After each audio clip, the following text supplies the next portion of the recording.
500 वाला तो पता रहेगा अपने को, लेकिन अगर क्वेश्चन के अंदर लिख कर दे दे कि इतना परसेंट वेस्टेज ऑफ मोर्टार है, तो 4-5 वैल्यू तो मैंने लिखवा दी। अब इसको छोड़कर वो कुछ और डेटा आपको देता है तो आप कैलकुलेट कर सकते हो। कहां से? 0.2305 से, वहीं से कैलकुलेशन को चेंज कर देना, बस फिनिश। आज की पहली हेडिंग लिखो आप, स्पेशल टाइप्स ऑफ ब्रिक।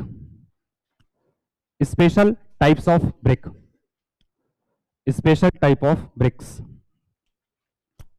पहली हेडिंग लिखते हैं हम लोग, special type of BRICS.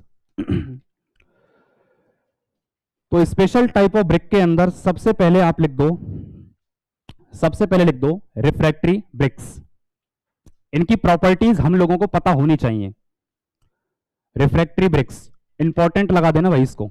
Refractory BRICS, जो टाइप्स ऑफ ब्रिक मैं करवाऊंगा, इसके अंदर जितनी भी ब्रिक मैं लिखवाऊंगा, उसके अंदर से सबसे इंपॉर्टेंट हमारे पास यही वाली ब्रिक बचती है, रिफ्रैक्टरी ब्रिक्स। अब इस रिफ्रैक्टरी ब्रिक्स का कोई आईएस कोड तो होता नहीं है, लेकिन इसका एक कोड हम जरूर पढ़ते हैं प्राइवेट इंडस्ट्रीज के अंदर, तो उसके ब्रैकेट में आप कोड मेंशन कर दो HSN 6902। ये इसका कोड है, आईएस कोड नहीं है, ये कोड है, रेफरेंस कोड है इसका, HSN 6902, HSN 6902। इस कोड में आपको ये ब्रिक्स डिस्क्राइब मिल जाएंगी। फर्स्ट पॉइंट ऑफ रेफरेंस, पहला point of reference, alumina content is very high. First point of reference, alumina content is very high, alumina content is very high. कितना होता है ये? लगभग 40% तक होता है ये, 40% तक, याद रखना 40% तक एल्यूमिना होता है। अच्छा, इनको रिफ्रैक्टरी ब्रिक्स क्यों बोला जाता है? इस रिफ्रैक्टरी ब्रिक का मतलब क्या है? हाई टेम्परेचर, प्लस इसके पास मल्टीपल प्रॉपर्टीज होती हैं। इस ब्रिक के पास मल्टीपल प्रॉपर्टीज होती हैं, बहुत सारी प्रॉपर्टीज होती हैं, जिसकी वजह से इसका नाम क्या पड़ गया? Refractory bricks. लेकिन इसको एक सिंगल जगह पर ही काम में लेते हैं। कहां पे? कहां पे? Lining of furnace. फर्नेस का मतलब क्या होता है? भट्टी, जहां पर टेम्परेचर बहुत ज्यादा होता है। तो फर्स्ट पॉइंट ऑफ रेफरेंस हो गया हमारा, alumina content is very high, लगभग 40% तक होता है। सेकंड पॉइंट ऑफ रेफरेंस, अगला point of reference, compressive strength. Compressive strength ये 15 से 22 मेगापास्कल तक होती है इसकी।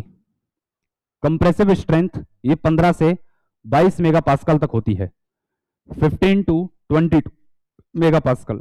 सो 15 से 22 मेगापास्कल तक होती है।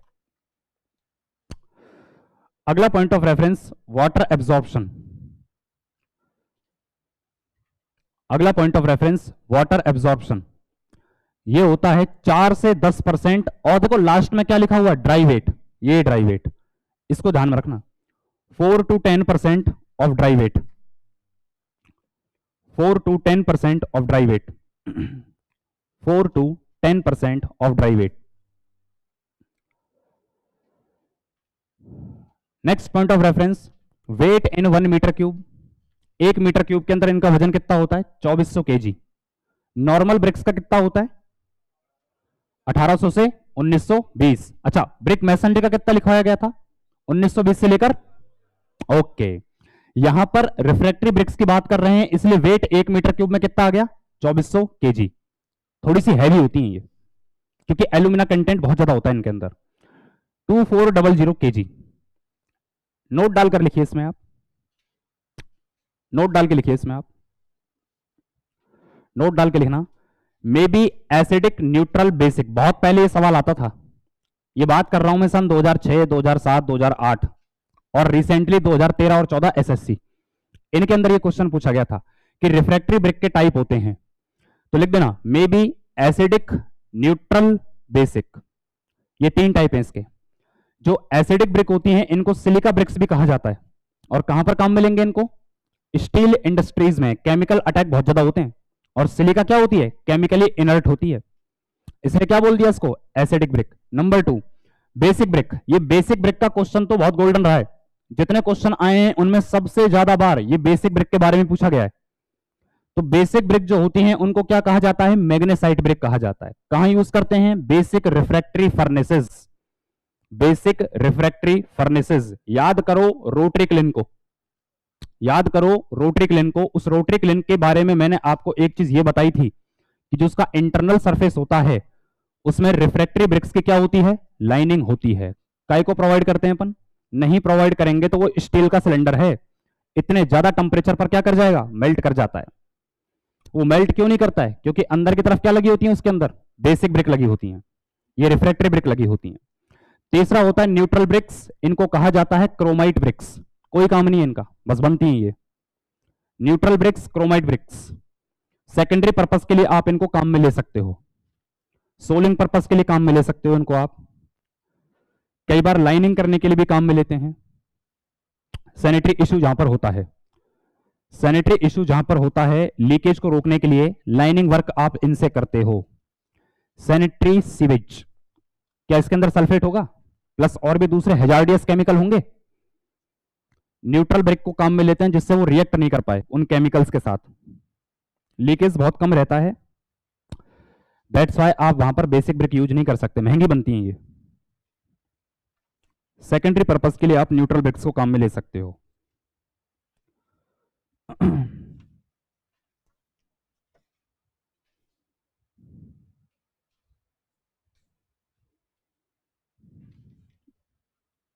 लिख दिया है सभी ने, लिख दिया है सभी ने। कोई दूसरी ब्रिक की प्रॉपर्टी याद हो या ना हो, लेकिन भैया इसकी प्रॉपर्टीज तो आपको याद रखनी है, सारी आ रखी है पेपर के अंदर। और जो मोस्ट इंपॉर्टेंट क्वेश्चन बना है वो क्या बना है आपका, बेसिक ब्रिक। ये किसकी बनी होती है, मैग्नेसाइट की बनी होती है, ये आपको याद रखना है। अगले टाइप की ब्रिक, दूसरा लिखिए आप, रुको रुको रुको रुको, इसको लिखने से पहले आप लिखो जैसे मैं लिखवाता हूं। लिखिए इसके अंदर सबसे पहले इंजीनियरिंग ब्रिक्स, ये आगे चल कर आएंगे अभी, रुको। सबसे पहले लिखो आप इंजीनियरिंग ब्रिक्स, सबसे पहले हम लोग प्रॉपर्टी लिखते हैं इंजीनियरिंग ब्रिक्स की, इंजीनियरिंग ब्रिक्स की लिख देना। कंप्रेसिव स्ट्रेंथ होती है इनकी 50 से 80 मेगापास्कल, 50 to 80। कंप्रेसिव स्ट्रेंथ होती है इनकी 50 से 80 मेगापास्कल, 50 to 80 मेगापास्कल, 50 से 80 megapascal. Water absorption, water absorption, water absorption ये होता है 4 to 6%, 4 से 6% के आसपास, 4 से 6% के आसपास। अच्छा, वाटर एब्जॉर्प्शन कम क्यों हो गया है, अगर पिछली ब्रिक से कंपेयर करें तो 15 से 22 मेगापास्कल की स्ट्रेंथ है, यहां स्ट्रेंथ कितनी है 50 से 80 मेगापास्कल। तो इतनी हाई स्ट्रेंथ वैल्यू बनाने के लिए वाटर एब्जॉर्प्शन क्या करनी पड़ेगी, आपको कम करनी पड़ेगी। दो ही प्रॉपर्टी काम की है इसकी, इसकी केवल दो ही प्रॉपर्टी काम की है। नेक्स्ट इसके बाद लिखो आप, इसके बाद लिखो सिलिका ब्रिक्स, इसके बाद लिखिए आप सिलिका ब्रिक्स, सिलिका ब्रिक्स, इसके बाद लिख दो आप सिलिका ब्रिक्स। खाली एक ही प्रॉपर्टी इसमें लिख देना, 95% silica, 95% silica, 95% silica with 5% lime, with 5% lime, with 5% lime, 5% lime होता है इसके पास, 5% लाइम। फिर इसके बाद लिखो आप फिर इसके बाद लिखिए आप परफोरेटेड ब्रिक्स, फिर लिखो इसके बाद परफोरेटेड ब्रिक्स, परफोरेटेड ब्रिक्स। और परफोरेटेड ब्रिक्स का आईएस कोड लिख दो आप 2222, परफोरेटेड ब्रिक्स का आईएस कोड लिख दीजिए 2222। परफोरेशंस पाए जाते हैं इसके अंदर, होल्स पाए जाते हैं।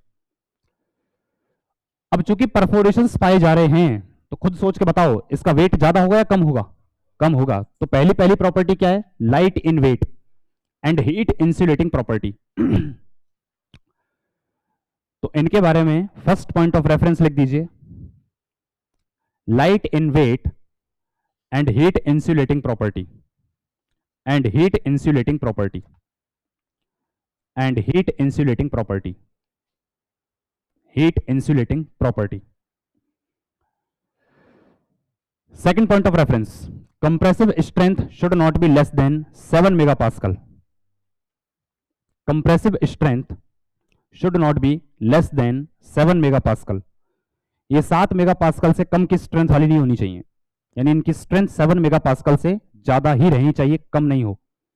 सो compressive strength should not be less than 7 megapascal.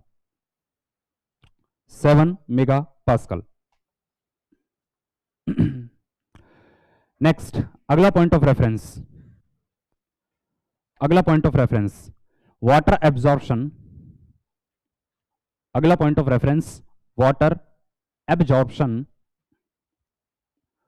Water absorption should not be more than, water absorption should not be more than 15% of its, 15%, 15% of its, देखो यहां ड्राई वेट लिखा हुआ है, ड्राई नहीं आएगा, वेट वेट है ये, 15% of its weight weight, 15% of its weight weight, गीले वजन का। अगला point of reference area of perforation, ये वाला area of perforation should not be more than, area of perforation should not be more than, area of perforation should not be more than 30 to 45%, 30 से 45%, इससे ज्यादा नहीं होना चाहिए। Area of perforation 30 to 45% of face area, of face area, of face area. अगला point इन्हीं के बारे में, warpage should not be more than 3%। अगला point, warpage should not be more than 3%, 3% से ऊपर इनका वार्पेज नहीं होना चाहिए। वार्पेज का मतलब क्या होता है? Lifting. Warpage should not be more than 3%। निकालते हैं, कैलकुलेट करते हैं इसके वार्पेज को अपन, एक टूल आता है हमारे पास। लास्ट में अंतिम point, weight is equal to, weight is equal to, weight is equal to 1/5 weight of normal bricks.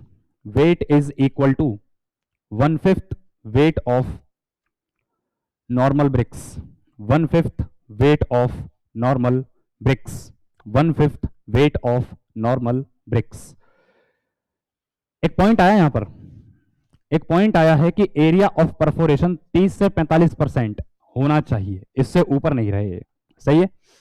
एक न्यूमेरिकल कराता हूं इसका आपको मैं, एक क्वेश्चन लिखवाता हूं। लिखो एक क्वेश्चन, एक क्वेश्चन करते हैं अपन इसका। नया ही कॉन्सेप्ट है, आज से पहले क्वेश्चन ना तो आया है और हो सकता है इस बार दे दे। एक क्वेश्चन मेरे को दिख गया था, लिखो जरा से। Calculate number of holes, calculate number of holes, question लिखिए, calculate number of holes if area of facing, calculate number of holes if area of facing is 20 by 10 centimeter square.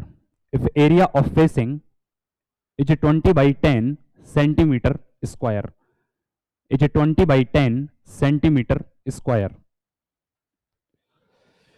20 by 10 centimeter square. लिखना, if we assume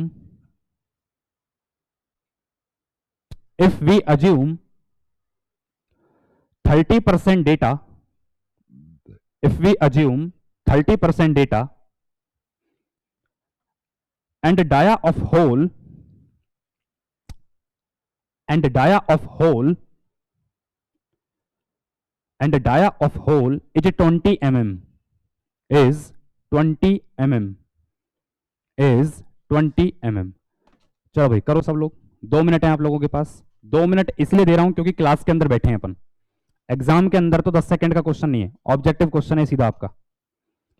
शानदार question है ये, objective में आने लायक।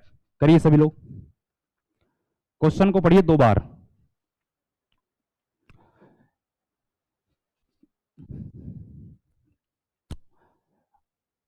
आप में से बहुत सारे ऐसे लोग होंगे जिनको न्यूमेरिकल्स करने में दिक्कतों का सामना करना पड़ता होगा, ऐसी बात नहीं है, हमें भी हुई थी दिक्कतें जब हम पढ़ते थे, तो सभी के साथ होता है, घबराने वाली कोई बात नहीं है।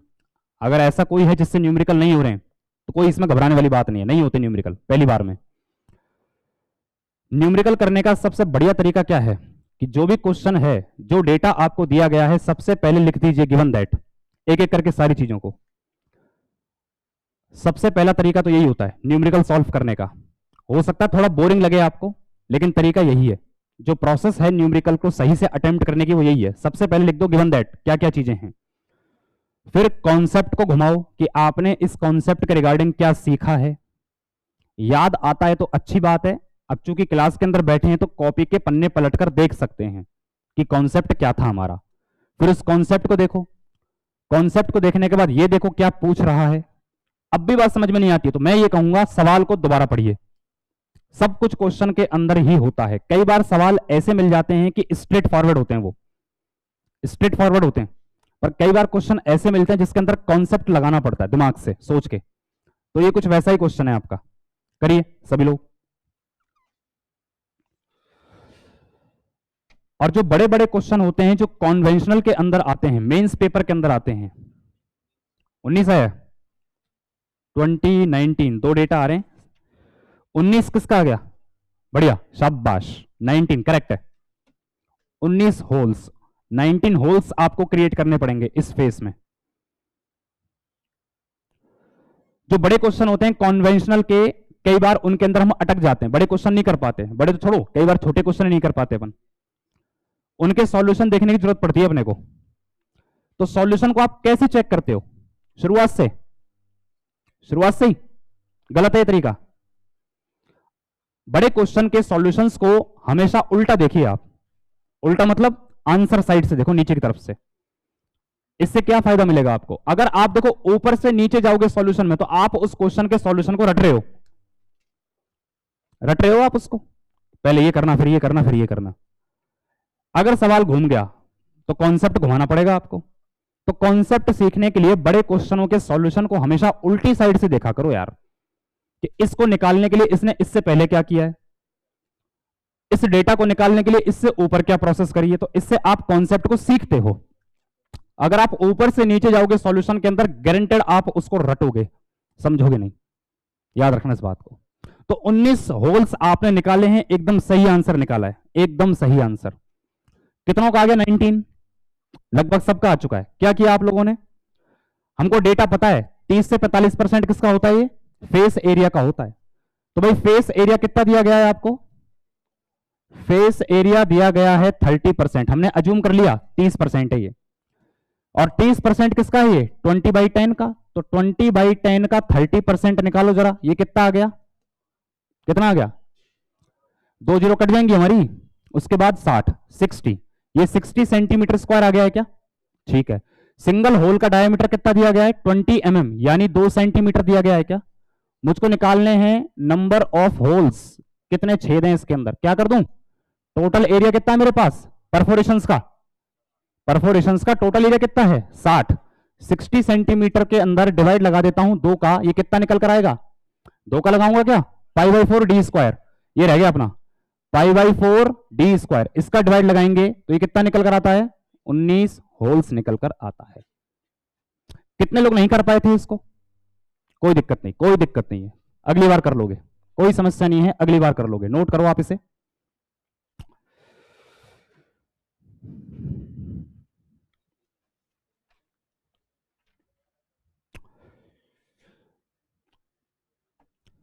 ऐसा एक छोटा सा क्वेश्चन देखने को मिल सकता है पेपर में, याद रखना 19 होल्स करने पड़ेंगे। इन होल्स के अंदर क्या करते हो आप लोग, जो होल्स बनते हैं इन होल्स के अंदर क्या किया जाता है, बताया था एक दिन मैंने, रेनफोर्समेंट ब्रिक वर्क किया जाता है परफोरेटेड ब्रिक्स के अंदर। हीट इंसुलेटिंग प्रॉपर्टी भी इनके पास होती है, क्योंकि परफोरेशन बना रखे हैं तो हीट ट्रेवल करती है इनके बीच में से, तो ट्रैप हो जाती है अंदर वो।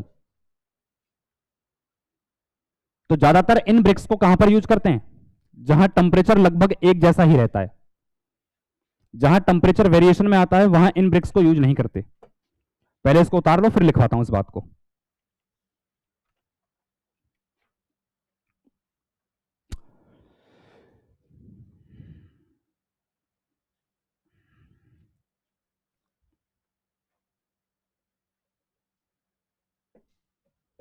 हो गया, हो गया है सभी का? चलो लिखो इसके अंदर एक बात लिखो इसके अंदर नीचे, इसी के नीचे एक बात लिख दीजिए। It have two sizes, perforated bricks के दो साइज होते हैं हमारे पास। इट हैव टू साइजेस, दो साइज होते हैं इसके पास। इट हैव टू साइजेस, पहला साइज तो आपको पता ही है 19/9/9, ये तो कॉमन साइज है, ये तो मिलेगा ही मिलेगा आपको। 19/9/9 पहला साइज है आपका, 19/9/9, ये नहीं पूछेगा आपसे। सेकंड, दूसरा साइज लिखना 29 plus minus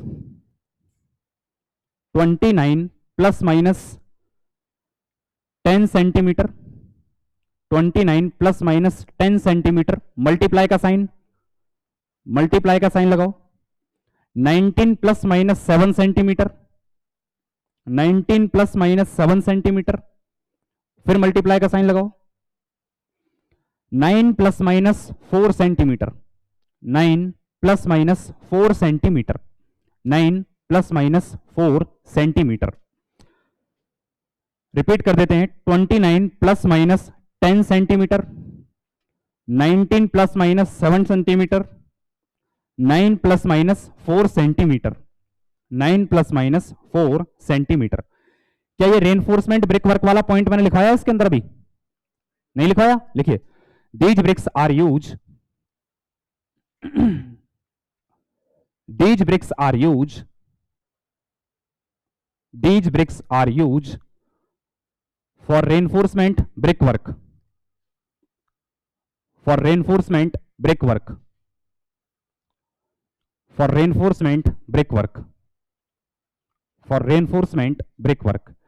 and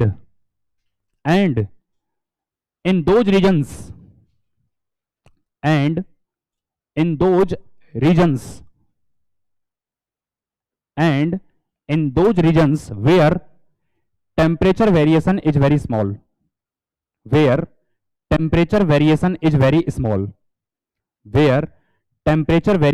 very small, temperature variation is very small।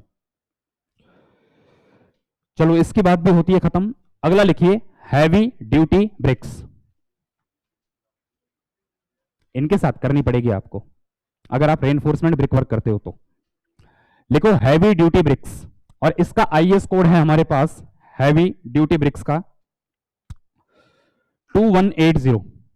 Heavy duty BRICS का आईएस कोड है 2180। बहुत कुछ दिया गया है उस आईएस कोड के अंदर, लेकिन जो हमारे काम का है एग्जाम निकालने के लिए वो डेटा अपन लिखेंगे इसके अंदर।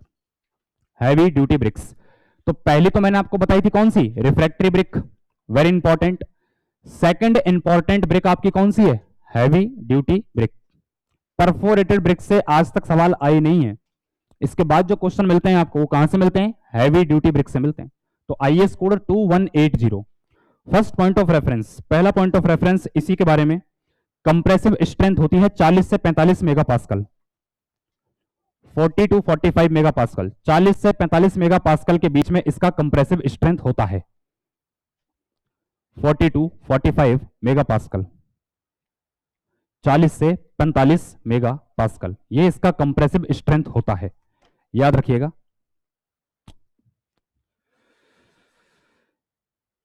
इसके बाद नेक्स्ट पॉइंट ऑफ रेफरेंस की जो वाटर एब्जॉर्प्शन है वो 5% से ऊपर नहीं होना चाहिए। नेक्स्ट पॉइंट ऑफ रेफरेंस जो वाटर एब्जॉर्प्शन है इसका वो 5% से ऊपर नहीं होना चाहिए, वो 5% से ऊपर नहीं होना चाहिए, 5% से ऊपर नहीं होना चाहिए।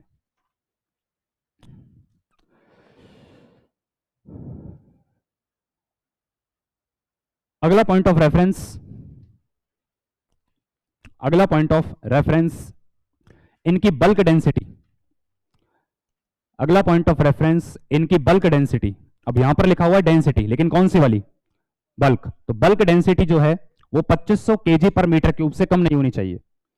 तो इनकी बल्क डेंसिटी 2500 kg पर मीटर क्यूब से कम नहीं होनी चाहिए। 100 kg और बढ़ गया है वेट, किसके रेस्पेक्ट में? रिफ्रैक्टरी ब्रिक्स के रेस्पेक्ट में। वहां पर कितना लिखा था हम लोगों ने? 2400। यहां कितना लिखा है? 2500। इंपॉर्टेंट बात है, लिखना जरा इसमें अगले पॉइंट में, देखिए it have two types, it have two types, it have two types. लिखिए नंबर वन, सबसे पहले इट हैव टू टाइप्स, सबसे पहले लिखिए class A, it have two types, सबसे पहले लिखिए class A slash H1, capital H1, class A slash capital H1, capital H1। इसके आगे एरो लगा देना, class A slash capital H1, ऐसे लिखना था, क्लास ए लिख दिया होगा, स्लैश मार के कैपिटल H1 लिख दिया। इसी के आगे एरो मार के लिख देना tolerance limit, tolerance limit in dimension, class A slash H1, ये नाम है इसका। इसी के आगे एरो मार के लिख देना tolerance limit in dimension, tolerance limit in dimension, ये होती है ±3%, ये होती है ±3%, तो ±3% का टॉलरेंस लिमिट होता है डायमेंशन वाइज। दूसरा लिखो क्लास बी और H2, सेकंड होती है क्लास बी और H2, क्लास बी और H2, क्लास बी और H2 लिखना tolerance limit in dimension, tolerance limit in dimension ±8%, tolerance limit in dimension ±8%, ±8%, tolerance limit in dimension ±8%। इसकी बात भी होती है पूरी। फिर लिखिए अगला burnt clay paving bricks, paving paving, burnt clay paving bricks. अगला लिखो बर्न्ट क्ले पेविंग ब्रिक्स, इसमें नहीं है ये, बर्न्ट क्ले पेविंग ब्रिक्स, इसका IS कोड लिखना, बर्न्ट क्ले पेविंग ब्रिक्स। मैं लिख देता हूं burnt clay paving bricks, burnt clay paving bricks. अगला इसका IS कोड हमारे पास है, बर्न्ट क्ले पेविंग ब्रिक्स का IS कोड हमारे पास है 3583। सो इसका IS कोड हमारे पास है 3583, सो 3583, यहां से इनको रेफर किया गया है, सो 3583। लिखिए इसकी property, wear and tear is very low, वो दूसरी है, wear and tear is very low, wear and tear is very low, first point है इसके अंदर, wear and tear is very low. Then other bricks, wear and tear is very low, LOW, low. Then other bricks, then other bricks, because iron content is very high, because iron content is very high, तो iron content बहुत ज्यादा होता है। बता सकते हो iron content बढ़ाने से क्या फायदा मिल गया अपने को, आयरन कंटेंट बढ़ाने से क्या फायदा मिल गया, इसमें हार्डनेस बढ़ गई है, और जब हार्डनेस बढ़ गई है तो वेयर एंड टियर क्या हो गया इसके अंदर, कम हो गया है। चलो ठीक है, अगला point of reference, it have two types, it have two types, it have two types. पहला फर्स्ट, पहला टाइप है इसका, फर्स्ट टाइप है 19.5 ±6, मल्टीप्लाई कर देंगे 9.5 ±3, फिर मल्टीप्लाई कर देंगे 9 ± 3 इन सेंटीमीटर, ये सेंटीमीटर का साइज है सारा, जो पहला टाइप है। और जो प्लस माइनस मैंने यहां पे शो किया हुआ है वो क्या है, टॉलरेंस लिमिट, याद रखना है।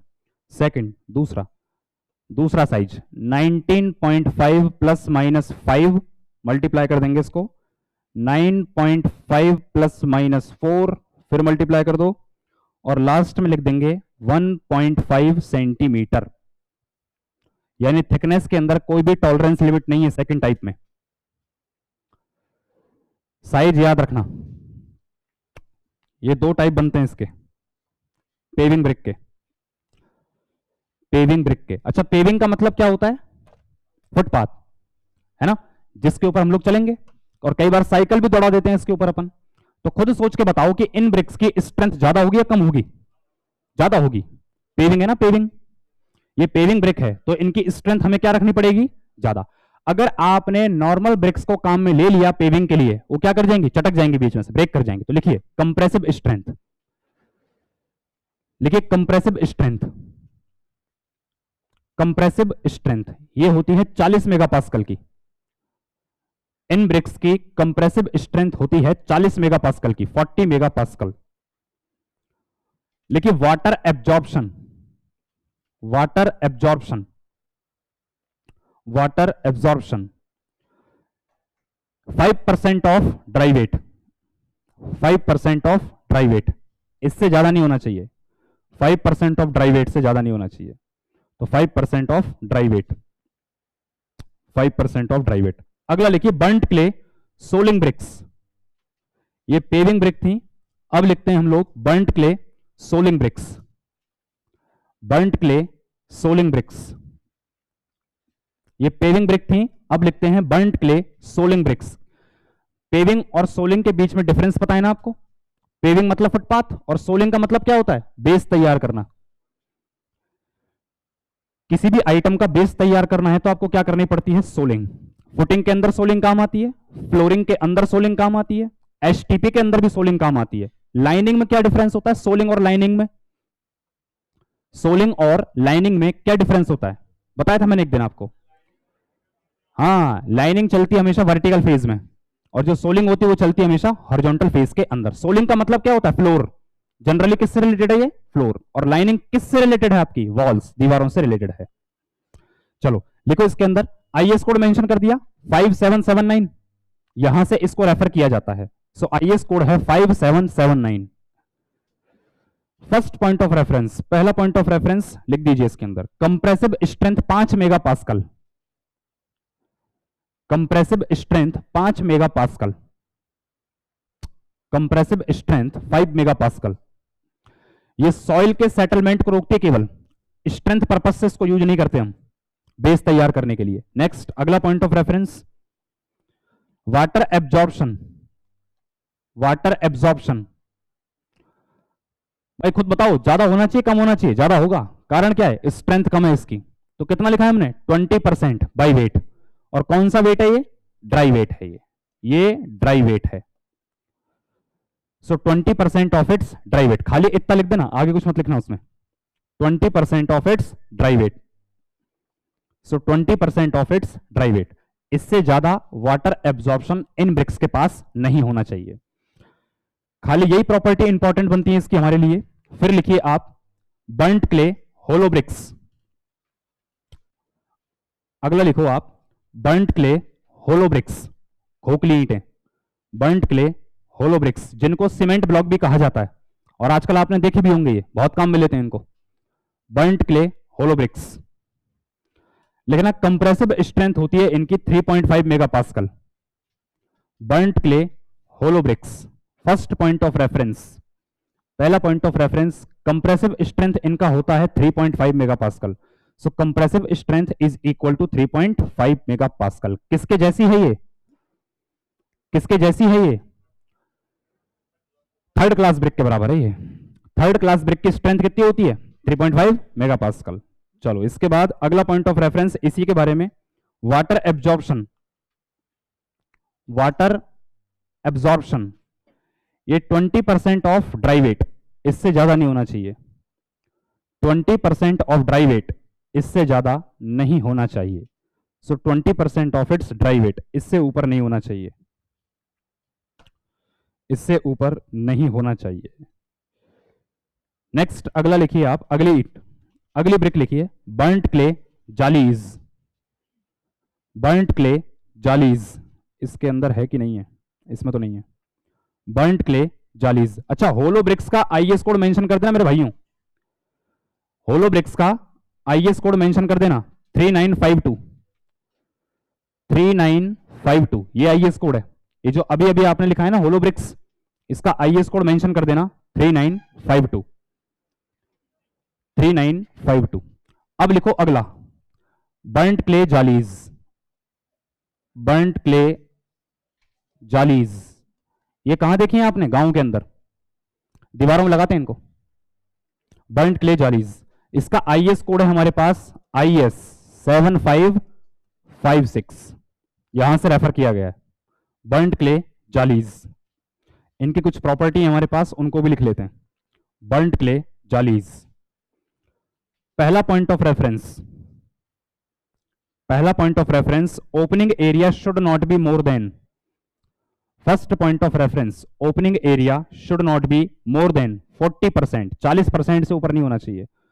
Opening area should not be more then 40%, 40% से ऊपर नहीं होना चाहिए। 40%, 40% से ऊपर नहीं होना चाहिए। टॉलरेंस लिमिट इन डायमेंशन, अगला point of reference, tolerance limit of dimension, tolerance limit in dimension, ये ±3% से ज्यादा नहीं होना चाहिए। सो ±3% से ज्यादा नहीं होना चाहिए। सो ±3% से ऊपर नहीं होना चाहिए। फिर लिखिए अगला पॉइंट, ब्रेकिंग लोड, अगला पॉइंट लिखिए इनके बारे में, ब्रेकिंग लोड, ब्रेकिंग लोड, तो breaking load should not be more than, breaking load should not be more than 1.2 megapascal, breaking load should not be more than 1.2 megapascal, should not be more than 1.2 megapascal, इससे कम रहना चाहिए। इफ्लोरोसेंस, इफ्लोरोसेंस, इफ्लोरोसेंस ये होना चाहिए slight nature का, slight SLIGHT, slight nature का। इफ्लोरोसेंस slight nature का होना चाहिए, कहने का मतलब है ब्रैकेट में लिख दो 10 to 50%, 10 से 50%, स्लाइट नेचर का होना चाहिए 10 से 50% slight.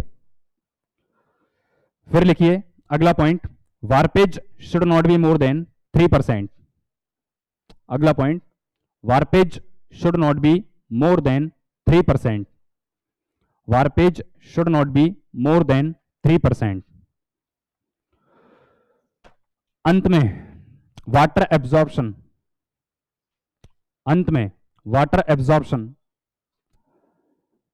Should not be more than 15%, अंत में लिखिए water absorption should not be more than 15%, 15% of dry weight, of dry weight, 15% of dry weight, 15% of dry weight, 15% of dry weight. Last में एक note लिख दो आप, नोट, लास्ट में एक नोट लिख दीजिए आप, लास्ट में एक नोट लिख दीजिए आप, प्रेस्ड ब्रिक हैव 2 फ्रॉग्स। ये पूछ लेगा ऐसी कौन सी ईंट होती है जिसके अंदर डबल फ्रॉग पाए जाते हैं, double frog. Pressed bricks have 2 frogs, double frog होते हैं इसके अंदर। और इसके टॉप फेस का डायग्राम बनाना है अपने को, जिसके अंदर आपको 2 होल्स दिखाने हैं छोटे से। तो प्रेस्ड ब्रिक हैव 2 फ्रॉग्स, तो प्रेस्ड ब्रिक के पास 2 फ्रॉग होते हैं ऐसे गोल, डबल फ्रॉग होते हैं। मेसनरी के अंदर स्ट्रेंथ को इंक्रीज करने के लिए कई बार इसको काम में लेते हैं, बट इसका इंडियन स्पेशलाइजेशन है नहीं, इसलिए काम नहीं आती है। इंडियन स्पेशलाइजेशन इस ब्रिक के पास है नहीं, इसलिए काम में नहीं लेते। तो केवल इस बात को लिखकर छोड़ देना कि प्रेस्ड ब्रिक हैव 2 फ्रॉग्स, इसके पास डबल फ्रॉग होते हैं। जो हमारे पास हैवी ड्यूटी ब्रिक थी, इसको कहां पे काम में लिया जाता है? हैवी ड्यूटी ब्रिक्स, इनको कहां पर काम में लिया जाता है? कुछ आइडिया? कहां पे? वर्कशॉप्स, मतलब फैक्ट्री, जहां पर हैवी मशीनरी काम आती है। बिल्कुल सही बात है। और बॉयलर का बेस तैयार करने में भी इन ब्रिक्स को काम में लेते हैं। जो बॉयलर होते हैं बड़े बड़े स्टीम बॉयलर्स, उनका वेट बहुत ज्यादा होता है, तो वो जिसके ऊपर टिके होते हैं, जिस सरफेस के ऊपर टिके होते हैं, उसकी सोलिंग करने के लिए भी इन ब्रिक्स को काम में लिया जाता है। तो लिख देना इस बात को नीचे, heavy duty bricks are use, heavy duty bricks are use, heavy duty bricks are use where, heavy duty bricks are used where heavy machinery, where heavy machinery machinery and heavy load, heavy machinery and heavy load exist, heavy machinery and heavy load exist, heavy machinery and heavy load exist. For example, industrial, for example, industrial purpose, for example, industrial purpose, for example, industrial purpose, comma, comma, boiler, boiler base construction, boiler base construction, boiler base construction, जितने boilers होते हैं उनका base बनाने के लिए काम में लेते हैं. प्लस एक चीज और लिखी हुई है, वैसे जो न्यूक्लियर पावर प्लांट है, उस न्यूक्लियर पावर प्लांट के अंदर जब अपने को डिस्चार्ज ऑफ करना होता है, तो जहां पर ग्रेफाइट रॉड से हम लोग न्यूट्रलाइजेशन कर रहे होते हैं रिएक्शन का, तो उस रूम की, उस चैम्बर की जो वॉल होती है, दीवारें होती हैं, वो भी किस ब्रिक की बनी होती है हमारी? किसकी बनी होती है? Heavy duty brick. तो लिख देना, लिख देना इसमें ऑल्सो यूज, लिख देना इसमें also use, also use in wall facing, also use in wall facing, also use in wall facing of neutralizing chamber, wall facing of neutralizing chamber, neutralizing chamber of nuclear power plant, of nuclear power plant. ये एक ही बना रहता है इसमें outlet पे, nuclear power plant, जिसके अंदर से हैवी वाटर बाहर निकलता है, न्यूक्लियर पावर प्लांट.